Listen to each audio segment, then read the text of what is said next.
All right, I'm so excited. This is my first episode of what I'm committing to being a daily marketing podcast. Short form, 5 minutes-ish. This one's a little bit longer, but I'm really excited about it. We're going to talk about what you should be posting for the month of May. How do you know how to create a content plan for the month? And how do you look back on what you've posted and use it to help you figure out what to post? So, I'm so excited. What's up, everybody? Welcome to Sociable Sold. My name is Katie, and I'm so excited to be chatting with you today. This is the first, which means it might suck. This is the first of my daily podcast.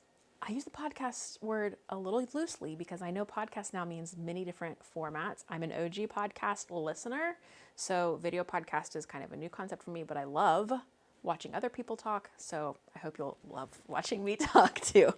But let's talk about something relevant as well. It's the first of the month. Today is Wednesday, May 1st, 2024. It is a lovely 80-degree day outside.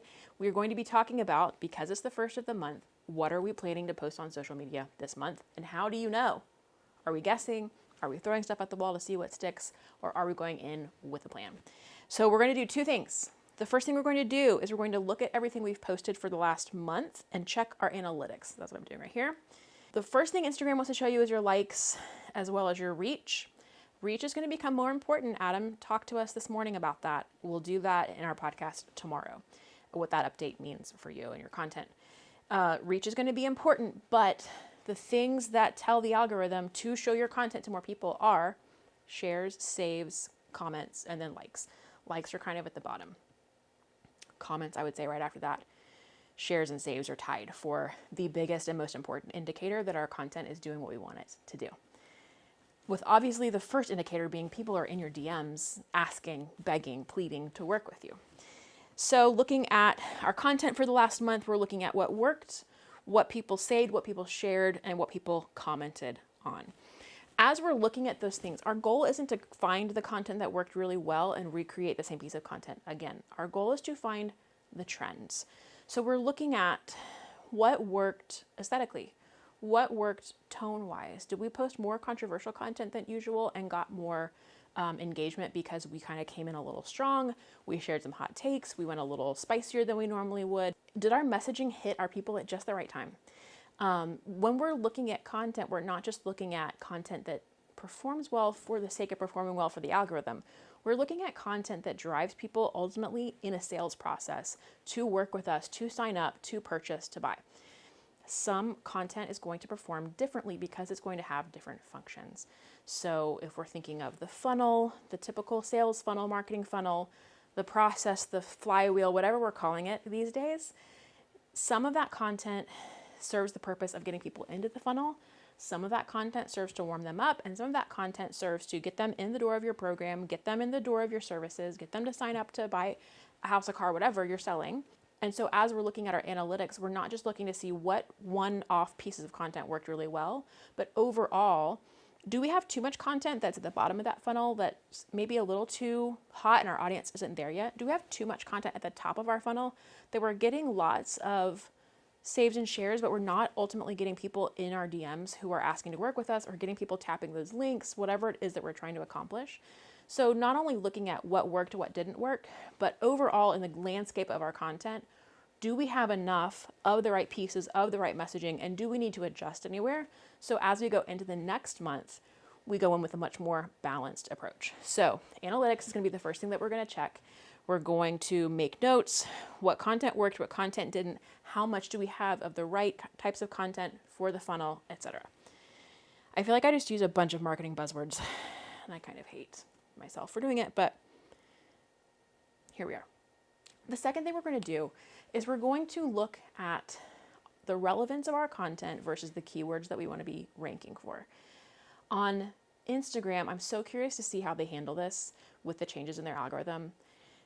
But right now, search and keywords, they kind of matter, not as much as they do on other platforms like YouTube and like TikTok.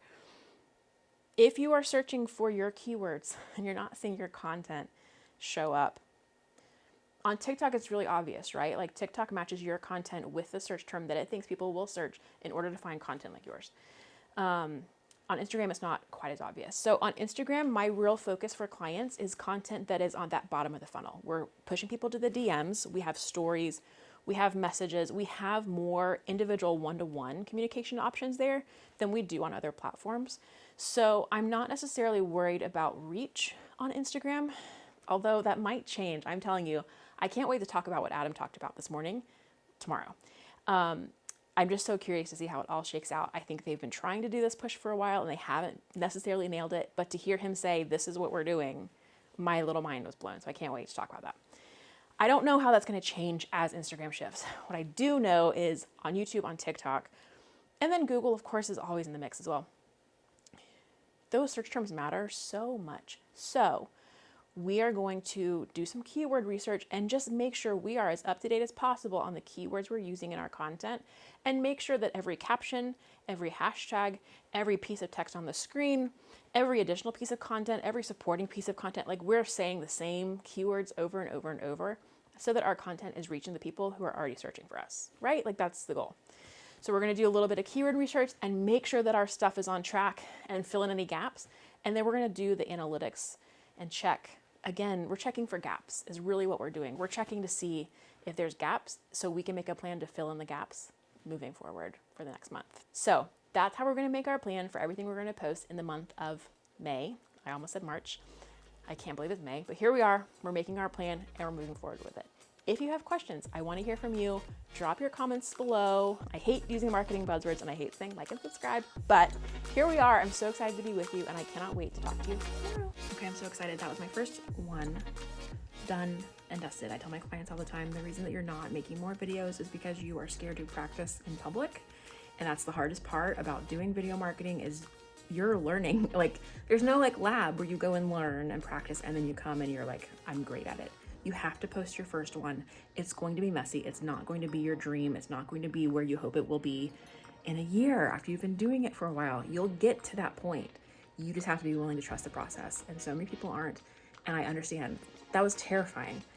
I get to edit it and I'm sure it was terrible, but we did the first one. So we get a high five for that. All right, I will see you tomorrow.